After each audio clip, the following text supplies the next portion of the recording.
The kerchief held the smell of oil and the faint iron of well water. When it fell, the room forgot its breath, and the wick bent closer, listening. From the next room, a hinge confessed an old ache, counting with a sound too soft to number. The cup did not spill. It simply waited, and the waiting held the weight of two names. Before we step inside this story, tell us in the comments where you're watching from, and what is the time there right now, because we want to know how fast our story has to reach you. Evening leaned its shoulder against the house, and the house held still, as if the boards knew a season was passing over their backs. The window's light rested on the rim of the cup like a small moon with no sky to breathe it. In the quiet, the distant thunder was not yet rule, only rumor. A dull drum felt through the sill before it could be heard. The kerchief lay where it fell, holding its oil smell like a kept promise, and the room returned to its slow pulse. Silence stood as a kind of work. The latch remembered how to settle and did so carefully. No clatter, no boast. The hinge ached to speak and found only that soft count, a number that was not a number, a breath that kept another breath from breaking. The cup, unspilled, was a witness. It wore its porcelain circle like a covenant, names pressed against the tongue and stayed there, abraded smooth by waiting. Beyond the window light, cotton leaves rubbed secrets together and made a whisper of the field. Within, the boards held the weight of steps unmade. A storm was a notion set aside in the sky's ledger, marked down, not yet due. The house had its own weather. A wick that leaned, a kerchief remembering, a cup rim glimmering like a ring unearthed and wiped clean upon a sleeve. The air tasted faintly of iron, as if the well had risen in the dark to speak. The silence did not forgive. It counted. The ground would remember. Before a home, an estate is a ledger. Ink circles a name until the circle tightens, and the breath inside learns the shape of the mark. The book is heavy, the iron keys heavier, and the hand that carries both believes that weight means right. A window watches footfalls and makes a tally no page will take.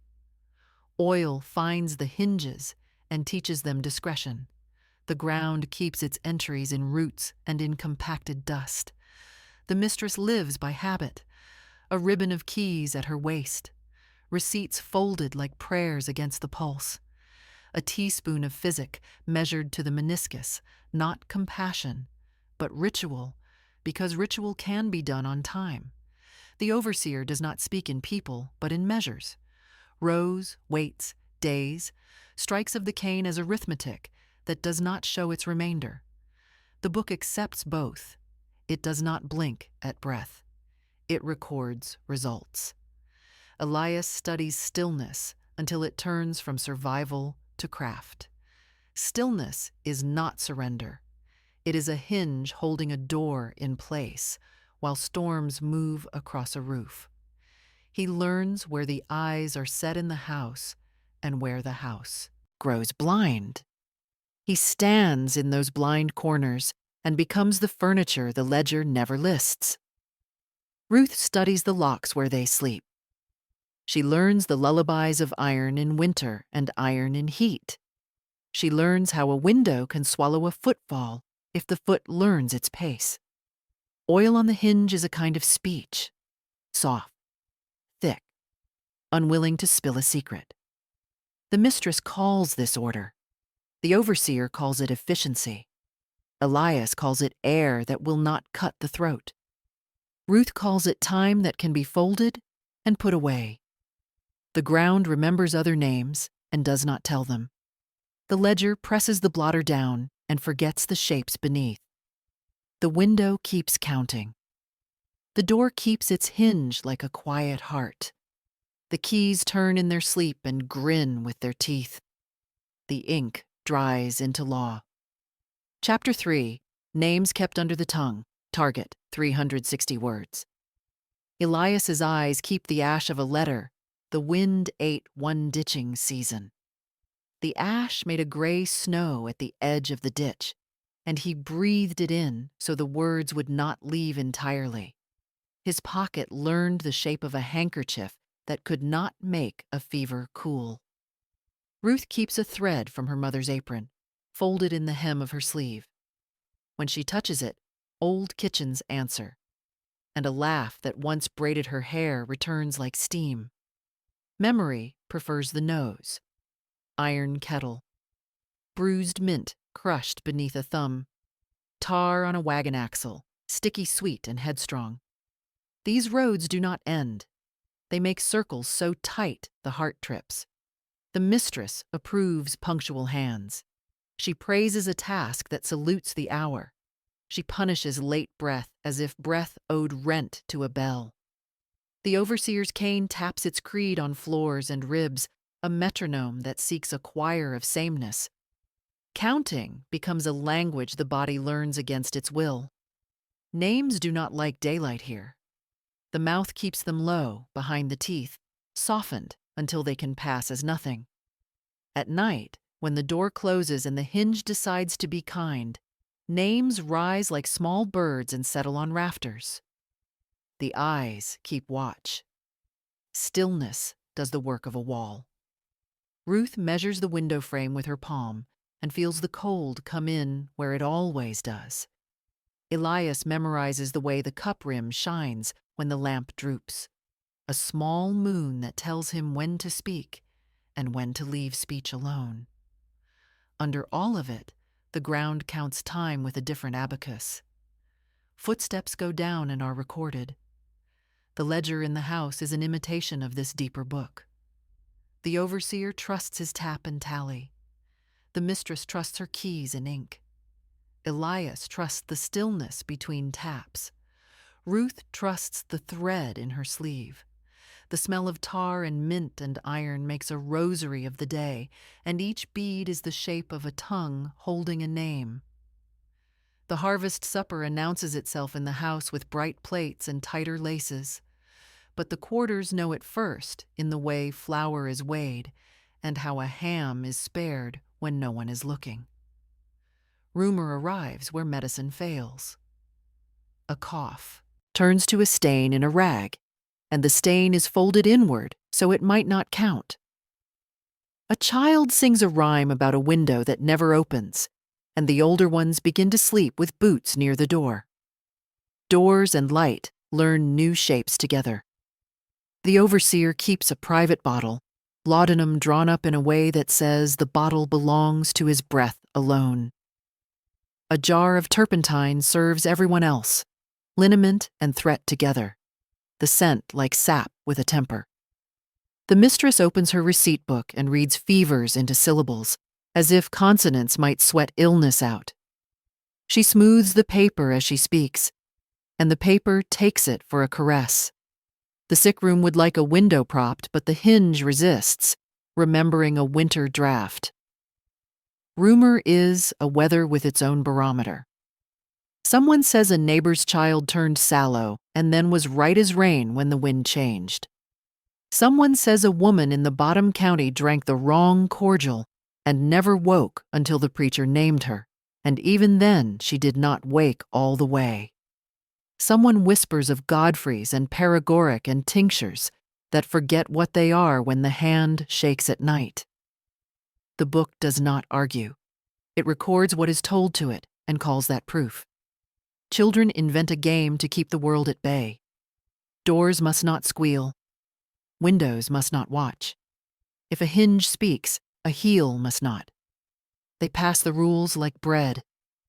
The cough rag dries on a line and looks like a small flag that has declared itself neutral. Boots by doors, doors by boots. The light manages its arrival through slats and admits nothing of intent.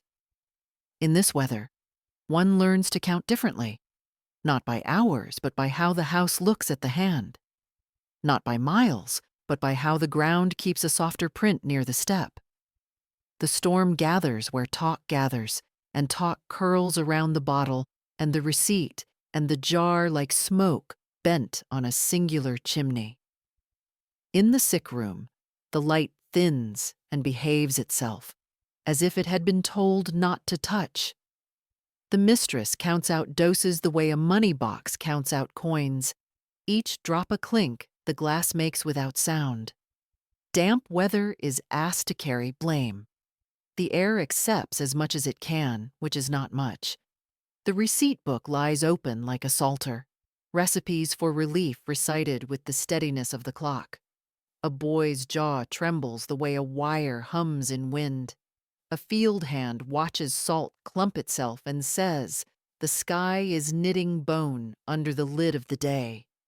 The overseer spits, calls that word malingering, and dismisses both salt and sign with a flick of the tongue that knows only order. Work continues as if work were a cure. The room's breath grows shallow to match the bodies inside it, and the window's light recuses itself. At night, hinges take up a new dialect. Oily, soft, slower, as if a lesson had been learned about volume and the price volume pays. Elias listens as if to dictation, not stealing the words but letting them settle in the ear until speaking them would be a kind of trespass. Ruth's fingers learn a new seam across cloth that already has a service life. There is no spectacle in this learning. There is only carefulness. Receipt medicine remains a creed of jars and teaspoons. Paregoric is a shadow in a bottle. Laudanum a deeper one. Turpentine a bright, pine-bitter warning that doubles as balm when nothing else can be named. The mistress believes in syllables dropping into water and becoming easier to swallow. The boy's jaw stops trembling and begins again, like a frightened bird that cannot decide which beam to hold. Counting happens everywhere. Drops, breaths, steps, the space between steps when a floorboard leaves off complaining and learns to keep counsel. In this thinning, the house makes an inventory of what it can spare. A cup of broth, a damp cloth for a brow, a prayer that does not leave the mouth. The door stays nearly closed to keep the draught from want. The hinge is rewarded for its restraint. The coin counting of doses continues until even the clock resets itself to the rhythm of the spoon. The ground outside takes the pacing footsteps and enters them in its silent book, where no ink is needed and nothing blots. Ruth gathers small things and listens to the names they refuse. A fallen button is not a button tonight, but a witness for a loop that will have to bear. A strip of linen is not a bandage, but a mile of quiet. A sliver of iron from a broken buckle is neither bridle nor clasp, but a tooth from a patient animal with a long memory. She sets each token down and takes measure of its weight, as if the scale might learn decency from seeing small things balance. Elias measures space as if a catechism had been written on the floor. 12 paces from pantry to parlor. 7 from stair to window. 9 from door to the little room where keys drowse like old teeth, their iron mouths half open, tasting plans. He does not hurry. Stillness does not mean standing still. It means knowing where speed will be read as sin and where quiet motion is just the night putting itself away.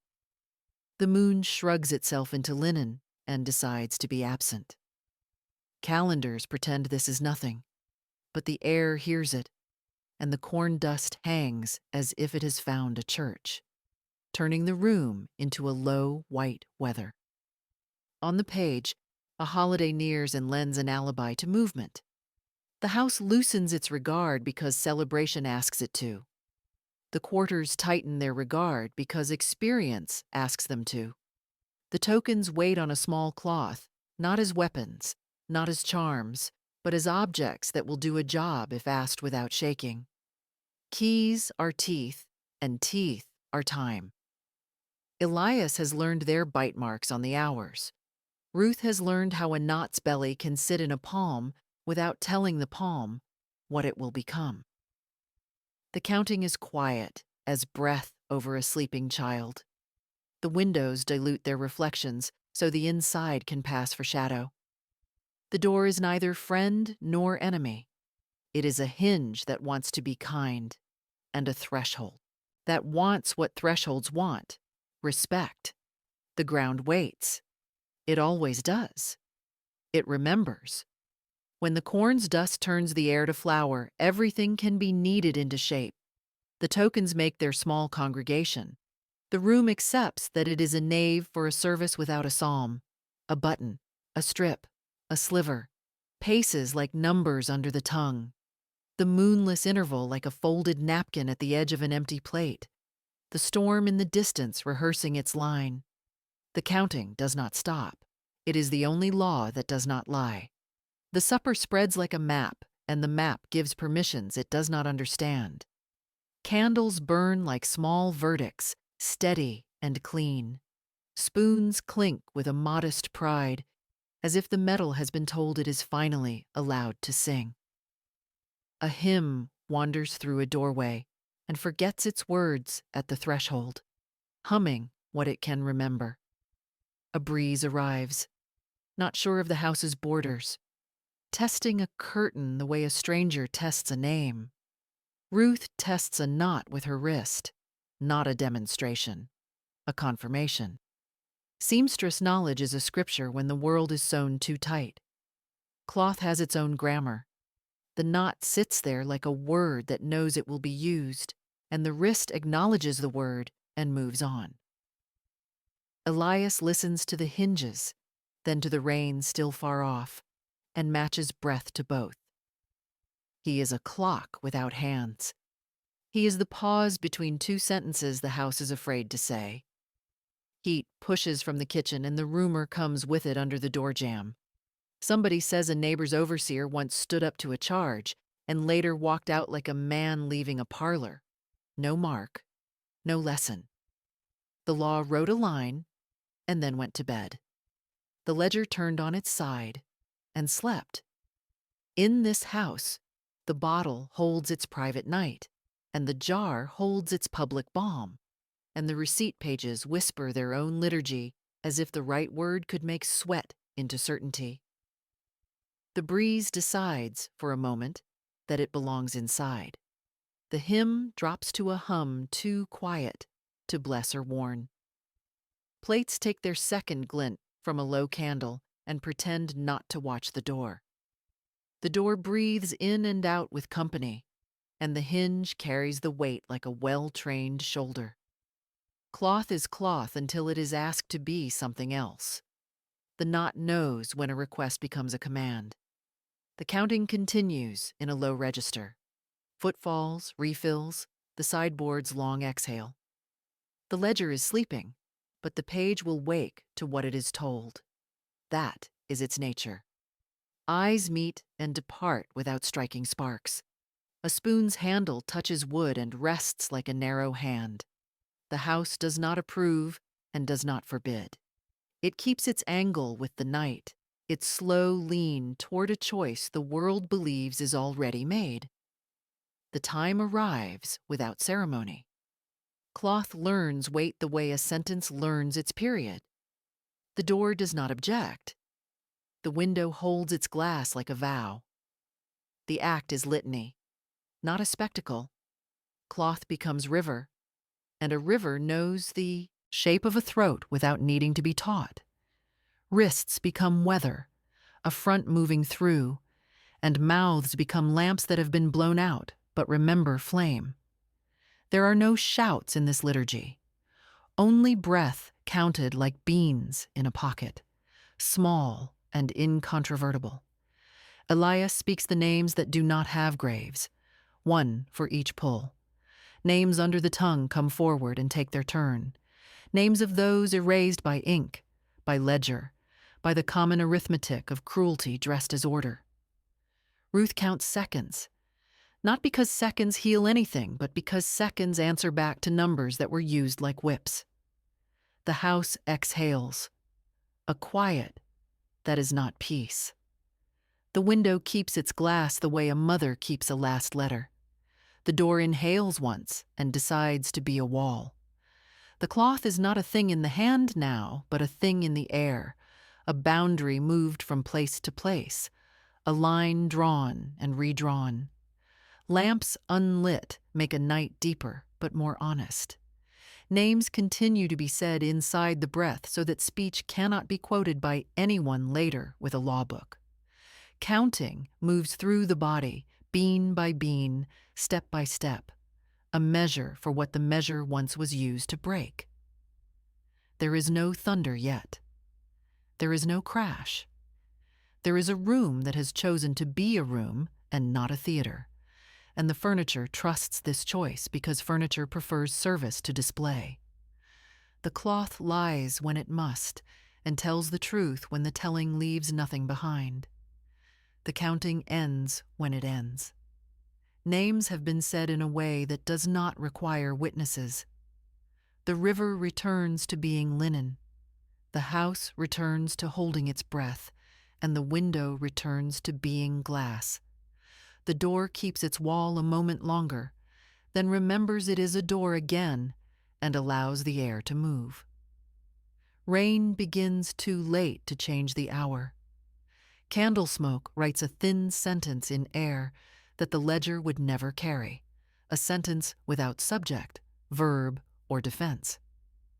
Ruth smooths a wrinkle that is not in the dress, and with that gesture, puts away a question no one will ask. Elias closes a drawer gently, as if shelving a season where the sun learned another name for heat. Far off, a dog considers bark and forgets it. Nearer, a teaspoon rests beside an empty cup and dreams of becoming a bell. The dream is not unkind. Bells are for summons and farewells, and a teaspoon, in its small way, has learned both. The window lets rain make its own lace and says nothing. The hinge, convinced, declines to keep counting.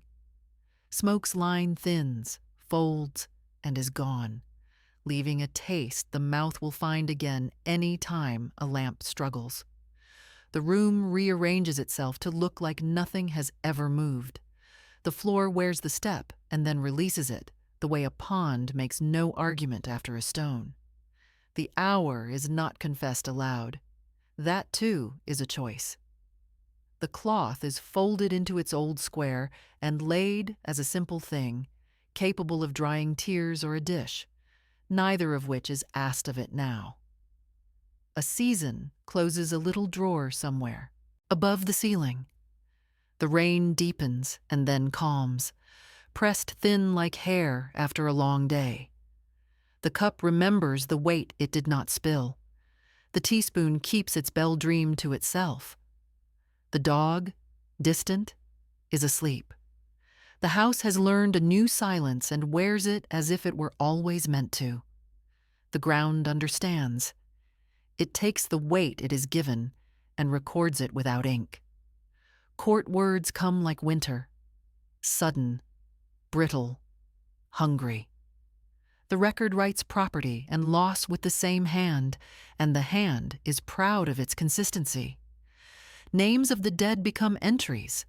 The living become instruments. The ledger eats the difference and calls itself neutral. Testimony is sifted until the wind can carry only one side. The mouth that speaks from the book becomes the only mouth that counts. The room of the court stares with windows that do not blink.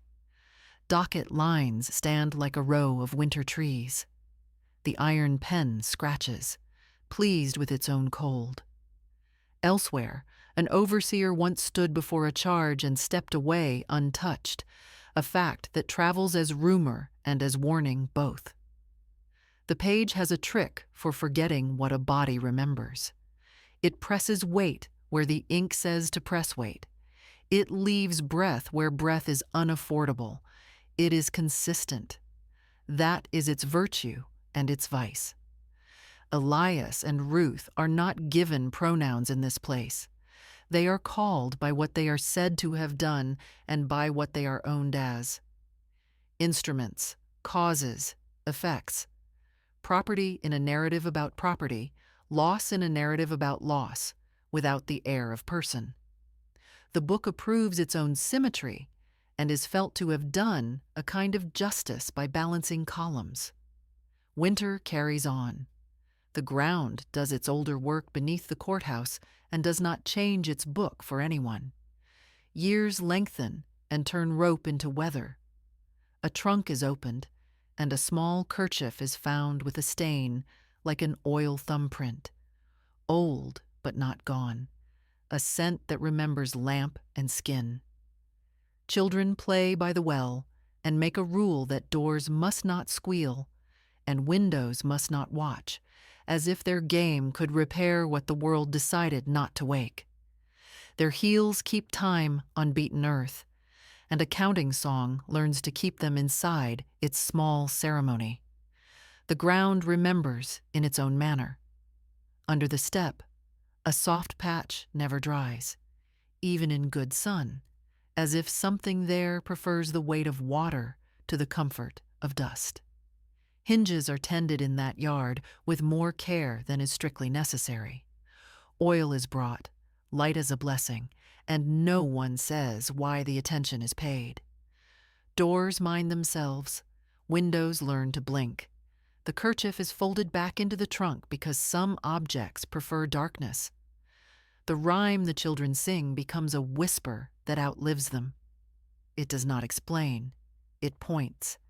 It names a window and a door as if those things were responsible for the world's proportions. The well answers with a clean echo and then forgets, which is also a kind of remembrance. Chapter 12. Reckoning, not revenge. Target, 260 words. A last light lingers on the cup rim and makes a thin gold ring that keeps its own counsel. The house appears empty, but the hallway holds two shadows folded into its grain, the way old letters sometimes hide within a book. This was not a victory. It was a weight returned to a scale that had leaned too long, then set down without joy. The silence that follows is chosen. A room learns the dignity of closed windows. The hinge forgets to creak and is forgiven. A modest smell of oil becomes a prayer that does not ask to be heard. The ground remembers. Walk further with these quiet corridors in future investigations, if the ground under the old step still calls. Press like to keep this small flame tended. Share to let the hush carry across other rooms. Subscribe to be told when the next door eases open, and in the comments, leave a single word, listening or remembering, to mark that you were here.